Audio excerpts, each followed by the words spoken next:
The Golden Windows by Laura E. Richards. All day long the little boy worked hard, in field and barn and shed, for his people were poor farmers and could not pay a workman. But at sunset came an hour that was all his own, for his father had given it to him. The boy would go up to the top of the hill and look across another hill that rose some miles away. On this far hill stood a house with windows of a clear gold and diamonds. They shone and blazed so that it made the boy wake to look at them. But after a while the people in the house put up shutters, as it seemed, and then it looked like any common farmhouse. The boy supposed they did this because it was supper time, and then he would go into the house and have his supper of bread and milk, and so to bed. One day the boy's father called him and said, "You have been a good boy, and earned a holiday. Take this day for your own, but remember that God gave it, and try to learn some good thing." The boy thanked his father and kissed his mother, and then put a piece of bread in his pocket and started off to find the house with the golden windows.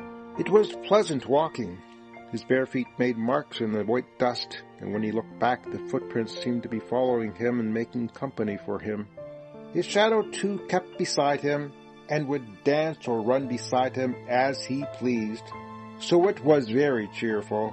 By and by he felt hungry, and he sat down by a brown brook that ran through the alder hedge by the roadside and ate his bread and drank the clear water. Then he scattered the crumbs for the birds as his mother had taught him to do, and went on his way.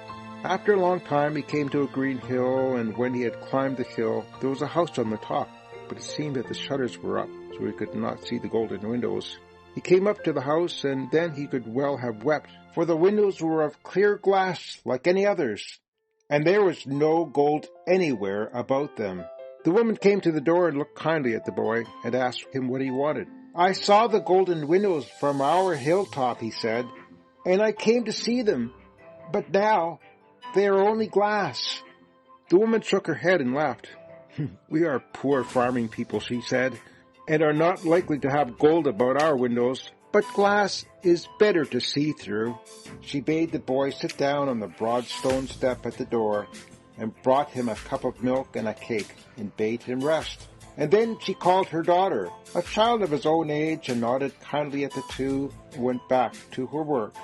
The little girl was barefooted like himself, and wore a brown cotton gown, but her hair was golden like the windows he had seen, and her eyes were blue like the sky at noon.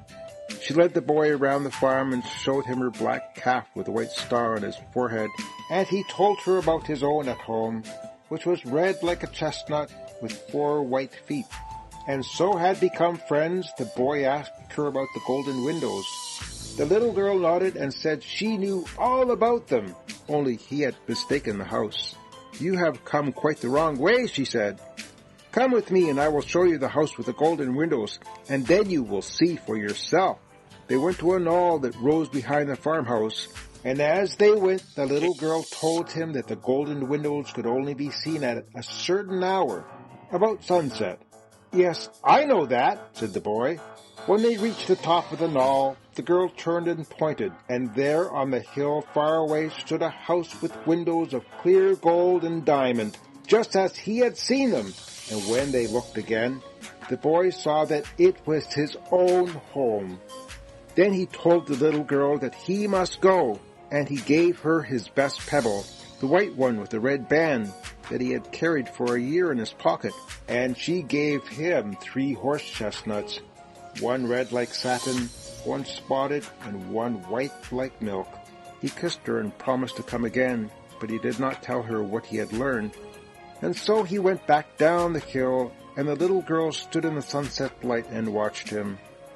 The way home was long, and it was dark before the boy reached his father's house, but the lamplight and firelight shone through the windows, making them almost as bright as he had seen them from the hilltop. And when he opened the door, his mother came to kiss him, and his little sister ran to throw her arms about his neck, and his father looked up and smiled from his seat by the fire. "Have you had a good day?" asked his mother. Yes, the boy had a very good day. "And have you learned anything?" asked his father.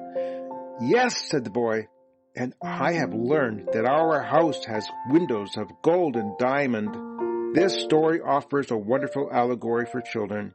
We see things based on a perspective, from where and when we are standing, and we may envy others for things we have, but we can't see ourselves until someone shows us.